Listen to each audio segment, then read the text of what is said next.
Yo, welcome to Digital Interactions on the Hacking Your Health podcast with your host, Ben Canning.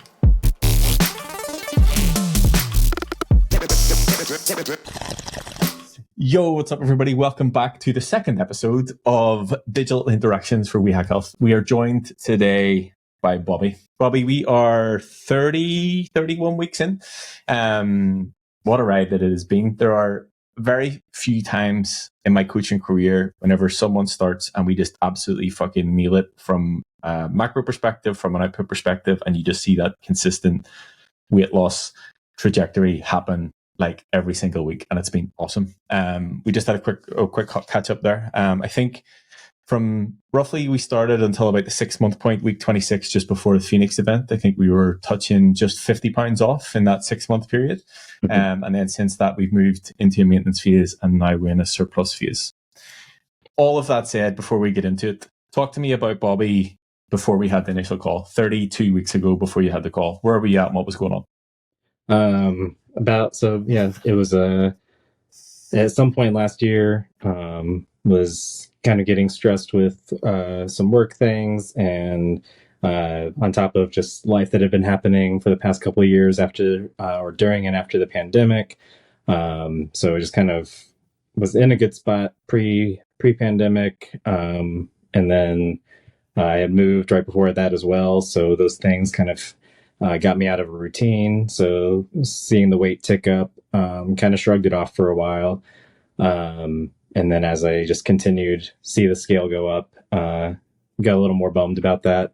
And then I think it was when I started a new job, we had a picture taken on the first day and I saw the picture of me and I was like, that's me.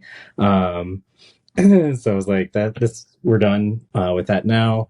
So I started just getting back into just some cardio and doing some running. And then I did that for a couple months before reaching out to you.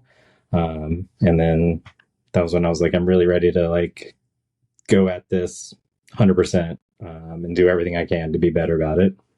Nice, cool. And I will say, correct me if I'm wrong, there was no real training experience before we started, like in terms of weight resistance training?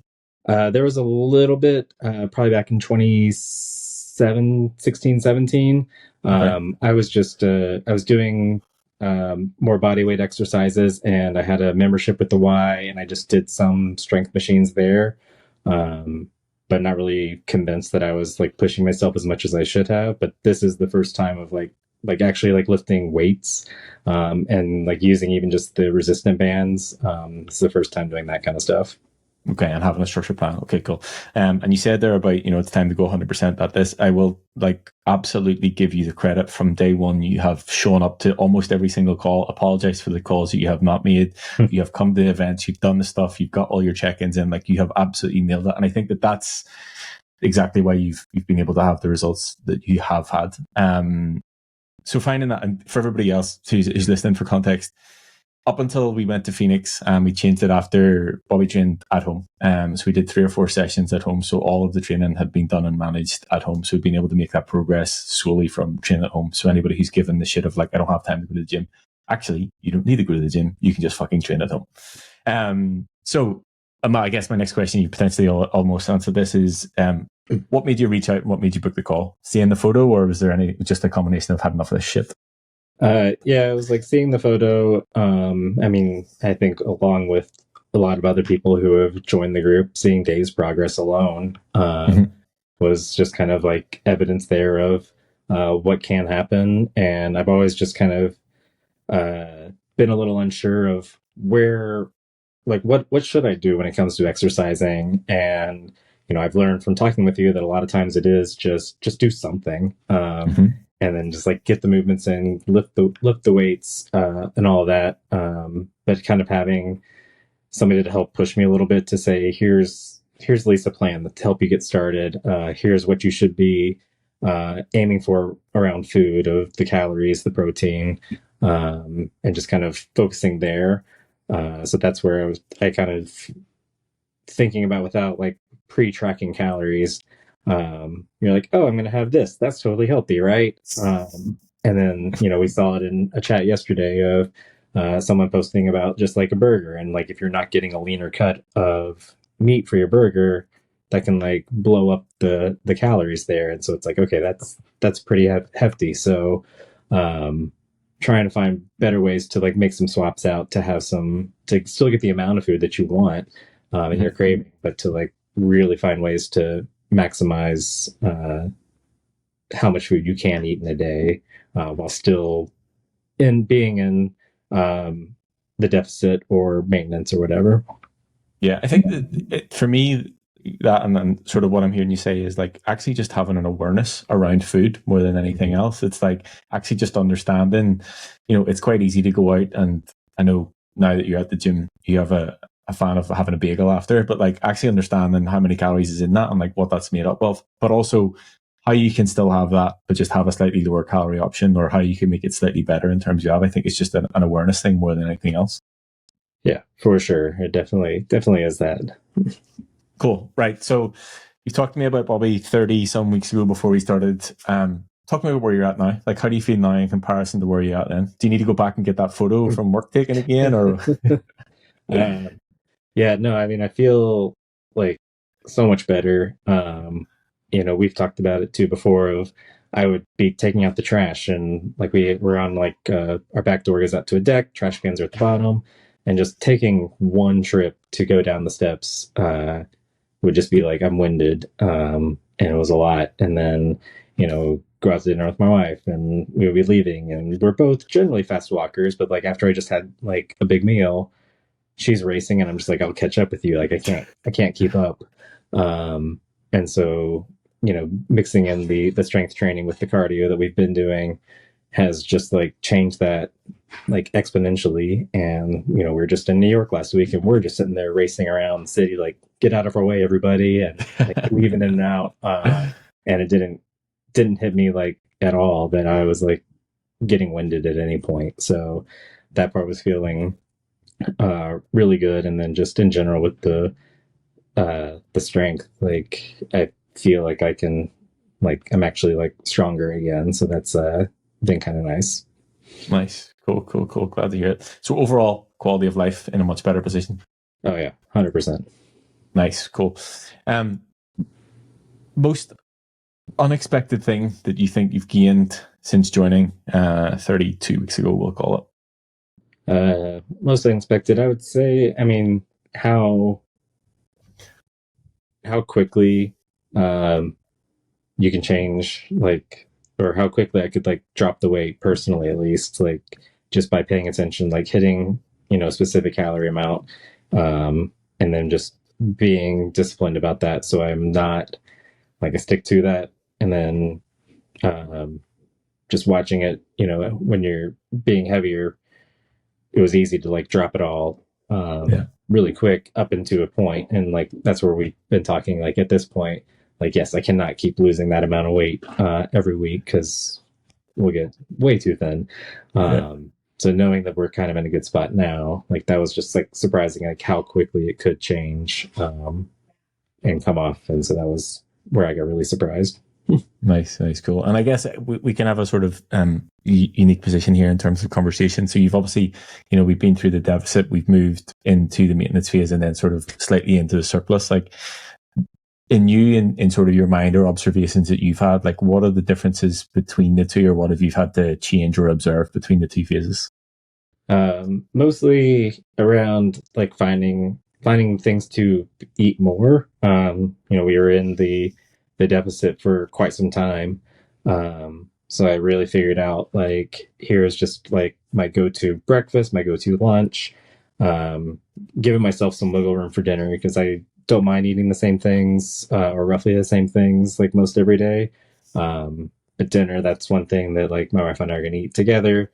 So it's like, well, what are we going to have? Will I be able to fit it in, and trying not to like disrupt her cravings of what she wants. Like I want to be able just to like be like, yeah, I can eat whatever, and make sure I still hit the protein. Like that was where I would try to make sure we're getting enough of that. Like it's cool if I don't have to eat like a huge serving of something, like do that, cut it for the calories, but like let me make sure I'm still eating my protein. So by having a like pretty hefty proteins for breakfast, lunch, and a snack, really helped get me up there for my goals. So now being in like the maintenance and surplus phases, it's like, okay, well, now I can eat a little bit more. What do I eat? Uh, and trying to still balance that out and like knowing at some point that's going to come off. Um, and so I don't want to get too used to eating something totally different and then have to like revert. So we've talked about like just take a thing. If we're adding 100 calories, just find something that's 100 calories, eat that. And then if we add more, okay, then add another. But then when it comes to reversing and cutting it, just be like, okay, well, I'm not going to have that anymore. Yeah. So it's just kind of getting that good mindset there. Yeah, I think we can both agree. We've seen it time and time again, and maybe yourself included. Like, nutrition is the piece that people struggle with the most. Like, it's an endless shit show, and I think oftentimes, and this is I guess this is a recent shift in narrative in the fitness industry as a whole, as to like, technically you can have the freedom to eat whatever you want as long as you can sort of manage it within your calories, which is great because we're not on that like old school chicken, broccoli, and rice. And I don't know how many times it's like, oh, I don't want to do this because I don't want to eat chicken, broccoli, rice. Thankfully, we don't have to do that. But I do think there's a bit of a like, whenever you have that too much choice, it's almost worse because it's like that eternal conversation of like, what are we going to have for this meal? What are we going to have for this meal? And then I know for myself, like when I'm in that, I'm like, I just get to the point where I'm like, fuck this, and I have a bag of Doritos, which isn't necessarily going to be good for a fat loss phase. So would you say that, just you mentioned there about the same things, like having a go-to, 1, 2, or 3 options for each meal for the majority of the time was beneficial, and then, as you said, having that bit of freedom and flexibility, so you could have a sense of normality, quote unquote, with your wife for dinner.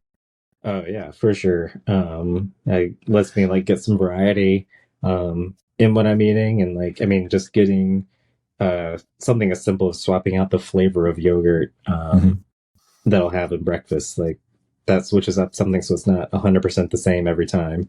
So being able to get something slightly different, mix it up, um, does kind of keep you from getting bored and just knowing you can have kind of anything, but just be mindful of what you're doing. Yeah. I think that's fair. That's cool. I want to talk a little bit on Phoenix.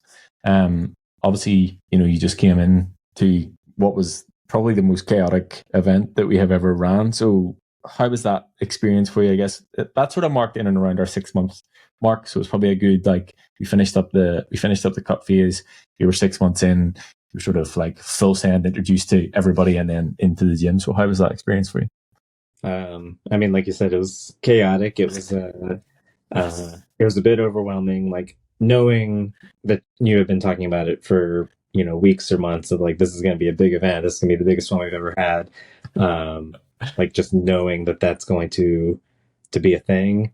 I was like, okay, well, let's get ready for this. And then getting there, I was like, oh wait, um, this is actually crazy, chaotic, lots of people, and I know I wasn't like the only one. There were a lot of people that was also their first events. So there was some of us just kind of like all in the same boat. But then you see the other people who have been to the events; they're all excited to see each other again. But yeah, it was good to like see people that I've seen in chat, see some new faces, and then go through all of that. And then getting into the gym was uh, it was a little scary at first. You're there with at a huge gym, and then it's like, okay, there's all this equipment. I don't know. It's been a while since I've used some of these machines and other machines I've never used. But having you, Dave, Adam, everybody just like helping, like, okay, here, let me give you some. I like your. I'm going to give you. What was it? I think you were saying like, I'm going to give you feedback, not criticism, or something. Yeah. And so, like, just kind of helping um, me to realize like where I am with like the actual like movements of everything in the form that I've got. So fixing that was really nice to be able to have somebody there to help out with that. So it was a good experience to like learn some of that stuff again and feeling the leg day after that. I was like, okay, I am pretty sore from doing this.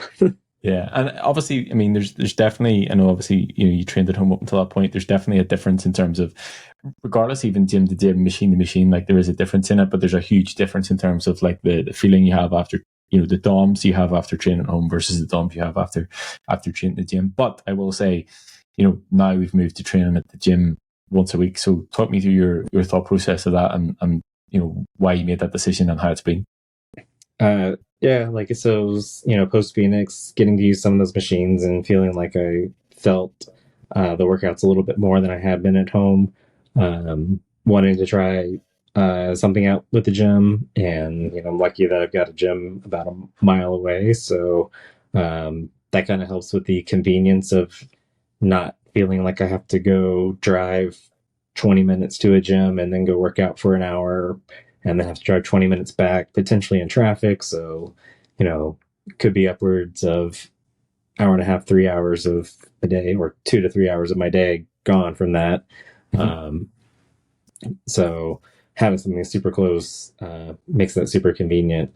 And that's where I just was like, let's try it out for one day a week. And I think after my first 2 sessions there, doing two different types of doing the push and the pull um, blocks, that I felt it. Like walking out of it, I was like, oh yeah, I am quite sore today, and the next day, and so that was kind of nice. Like I don't get that all the time at home, and some of that might just be I'm not pushing hard enough, and so it's kind of nice to know that I can be pushing a little bit more and feel the burn. Yeah.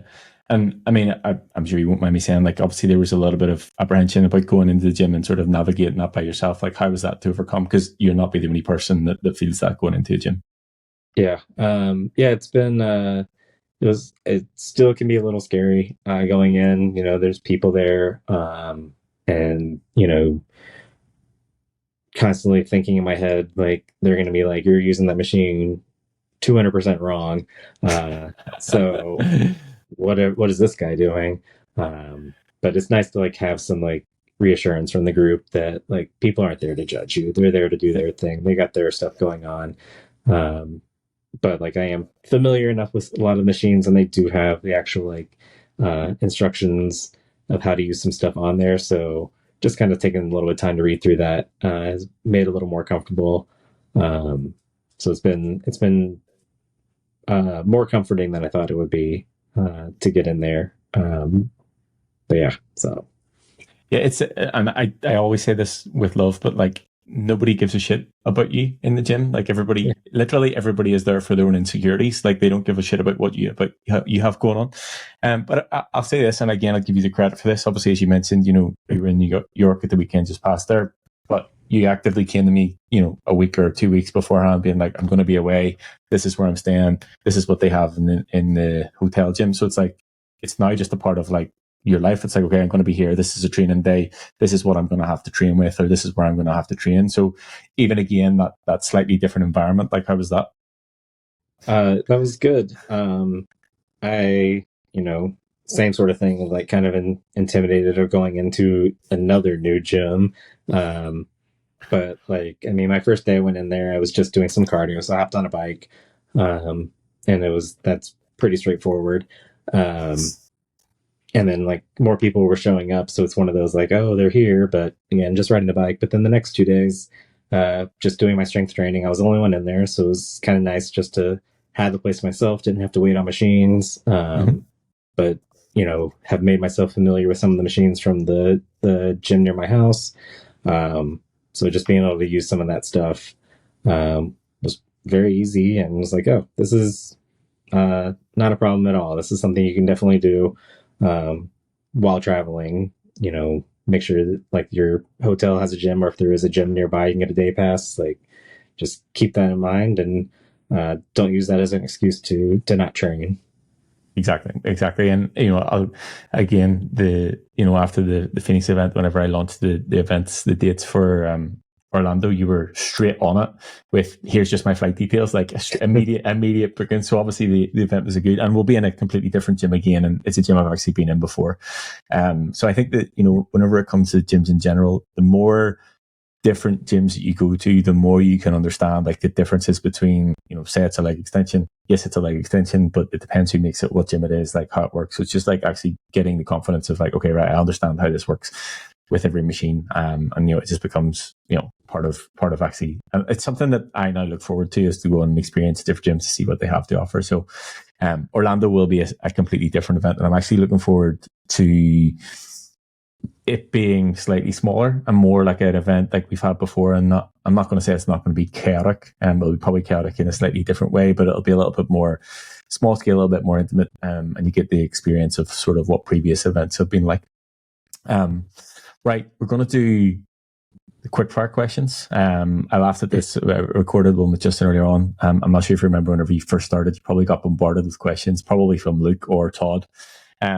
But nobody in the outside world knows that this goes on, so I think that we'll give them the experience. I have added some. I have borrowed some from the Hacks channel, so I'm just going to go through them, and you can give me your answers. So, avocados or no? Avocados. Good, correct choice. What brand of air fryer do you have? Ninja. The correct one, actually. So or Instapot. I think it might be an Instapot. Okay.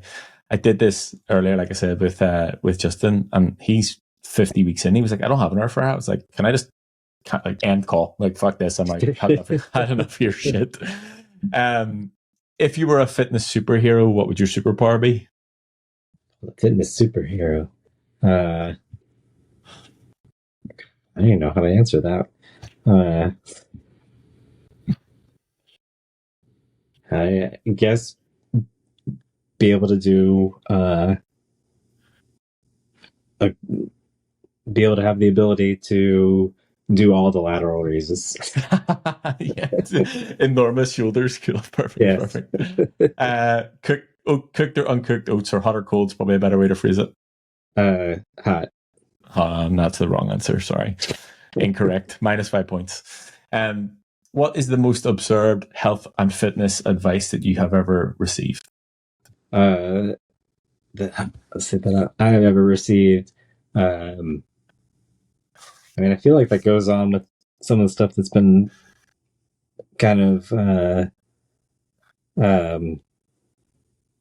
in the world, to be the expectations of like carbs are bad, avoid all carbs as much as possible, and you can't eat, treat type things. Like you got to stay away from all of that. You can pretty much have like what you said earlier, like chicken broccoli rice.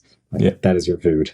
Yeah, it's the absolutes. Like, and again, like it's the this is the way that it has to be done, and that's it. Or you can't have this, or your fucking head's going to fall off. Like, it's too much absolutes. Like, there's ways to manage all these things, and I think that's part of the fear of a lot of people. It's like, I don't want to give up these things, and not to derail the quickfire questions, but I have actively tried to maintain the majority of people I work with, if there's a favorite food that they have, or like whether it's that they enjoy a pizza with their wife, at the weekend or whatever, like all of these things can stay, because the goal for this is we want you to be able to do this forever and be able to manage and navigate this forever. So yes, keep that. If you could only do one exercise for the rest of your life, what would it be? Not laterals.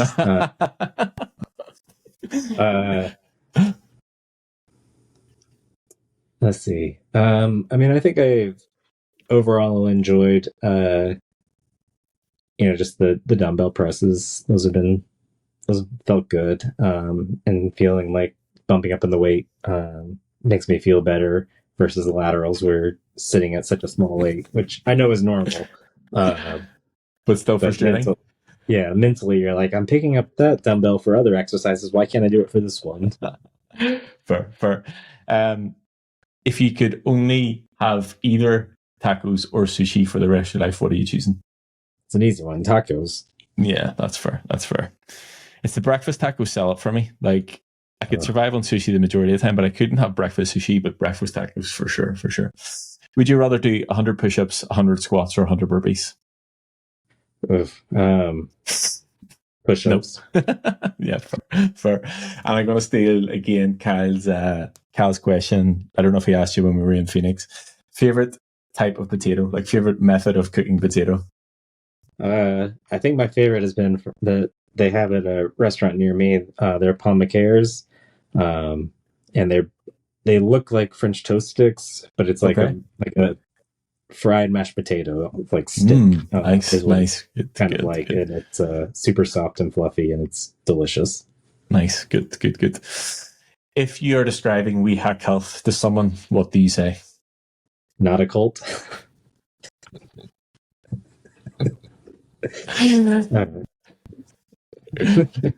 uh, yeah, I mean, I let them know. People are going to start asking questions because I was like, Justin said the same thing. I was like, how many clips of people am I going to have me asking that question and that being their exact response? uh, yeah, I mean, I think it's I describe it usually as like just a community of mostly like security professionals, not required though, that we be able to like talk through things together to be better about uh, nutrition and exercising, and just there to help each other get through some struggles and give each other high fives when we have things to celebrate. Nice, nice, cool, perfect. What's next for Bobby then? What's next? Orlando? Yeah, we're counting down the days at this point. No, I mean, I think it's keep continuing with this, and enjoying working with you. So just keep getting the tips and tricks from you. Kind of want to continue to learn of like how do I decide where I'm going to be at with my food when I want to go into surpluses or cuts. How do I decide I want to switch up my exercises? How should I group them together? So just continuing to learn more about the whole process, so I can get better. Nice, cool, cool, cool. One thing as well that I'm going to just mention, and obviously, as you know, within the community, there is the sort of referral scheme. So anybody who comes through you, you will get a free month, and they will get a free month. I'm opening that to anybody who's listened to this podcast and mentions your name. You will get the free month, and they will get the free month just for you taking the time and appreciate sort of everything you've done and being a part of it. Nice. Any final words from you on this? If you think about you 32 weeks ago, things that you would need to hear.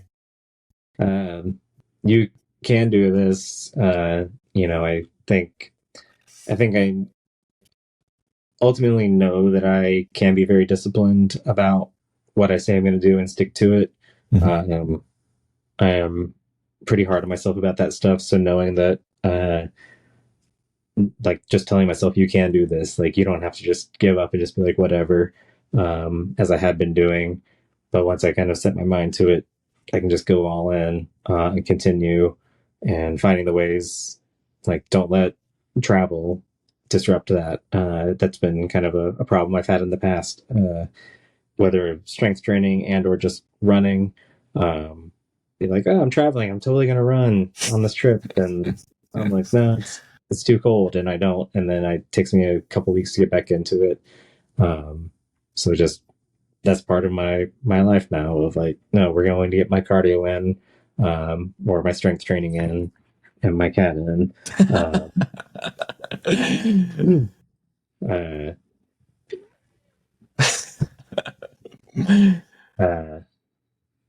Just you can do this. Don't let things don't find excuses to not do it. So it's kind of what I would be telling myself. Yeah, I think what you're describing is like this becomes part of your life and ultimately part of your identity. And we've spoken at great lengths about this within the group and when we're in Phoenix and such like that. Like, with travel, if travel is something you do for work or, for pleasure, whatever. Yes, while I'm totally cool if you want to take the time off, but I think that you then get into the problem of like on and off the wagon of like finding like losing the momentum, I would say is probably the best way to put it. And if you can find a way to get that in, because it is something that you do day to day and sort of keeping the habits and routines and behaviors as much as possible, then you absolutely should. But yeah, thanks for the time. Thanks for being a part of this. Thanks for being as consistent and as disciplined as you have. And as I said, like you have absolutely given 100% since day one. And I respect the work that goes into that, especially whenever it's pretty much all brand new, and it can be quite a lot. Like I try not to give that much, but I know regardless, like there is stuff that needs done. So thanks for that, and thanks for showing up with Phoenix. And I'm looking forward to catching you in Orlando and on the call later on this afternoon. Yeah, I look forward to that too, and I appreciate everything you've been doing for me personally, but I know everybody else as well.